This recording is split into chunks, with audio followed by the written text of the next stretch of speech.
Takimet elektorale në zona për zgjedhjet e 11 majit, kandidati për deputet i Aleancës për Shqipërinë Madhështore, Petro Gjikuria, zgjedhti mbyll në Dërmi. Ka zgjedhur fshatin turistik Bregdetar si vendlindjen e tij, por edhe zonën se ku ka kaluar pjesën më të madhe të fëmijërisë dhe rinisë së tij, për të mbyllur aty takimet elektorale në zonat e qarkut të Vlorës, ku kandidon për deputet.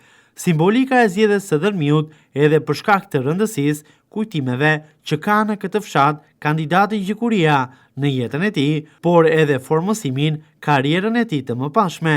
Në Dërmi, kandidati për deputet nga radhët e PPD1, Petro Gjikuria, ka zhvilluar një takim me banorët e zonës. Takim ky zhvilluar në kishën Shën Aralambi, kisha e vogël e fshatit turistik i Dërmi, por një ndër më të rëndësishmet për zonën në fjalë, si dhe për besimin ortodoks.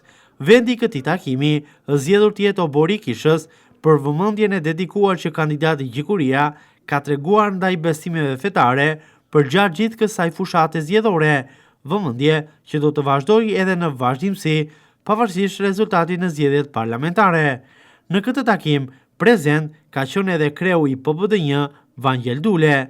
Përgjatë takimit, kandidati për deputet Gjikuria ka biseduar me banorët e zonës, me ata të cilët i njeh mjaft mirë, duke kaluar aty një pjesë të jetës. Pavarësisht se jeton aktualisht në këtë fshat dhe njeh mjaft mirë problematikat, Petro Gjikuria ka biseduar gjatë me banorët e Dërmiut në lidhje me një sër probleme shqishje të sojnë ata më tepër, mungesa e ujit të pishëm, ndërprerjet e energjisë elektrike, si dhe mungesa e investimeve në brendësi të fshatit, një sër problematikash të cilët banorët në 12 vite thonë se nuk kanë marrë asnjë zgjidhje për Dërmiun turistik.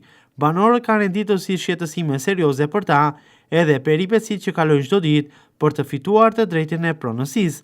E drejt kjo që shumë herë është mohuar, teksa pronat e tyre dhe ato të trashëguara kanë rënë pre e tjetërsimit nga mekanizmat e qeverisë 12 vjeçare në pushtet. Petro Gjikuria ka kërkuar në fjalën e tij nga banorët e zonës mbështetjen me votë, për ta nisur nga vendlindja e tij, nga vendi ku rit dhe ku u shkollua, ndryshimin për bashkinimar, qarkun Vlorë dhe të gjithë vendin. Kandidati Gjikuria ka garantuar banorët e Dërmiut që problematikat madhore të tyre pas zgjedhjeve parlamentare do të marrin fund. Tepër i sigurt në fjalën e tij që PD dhe ASHM do të drejtojnë vendin, si dhe ai në ku vendin e Shqipërisë do të jetë një zë i fortë për problemet e jetës së përditshme të banorëve të zonës.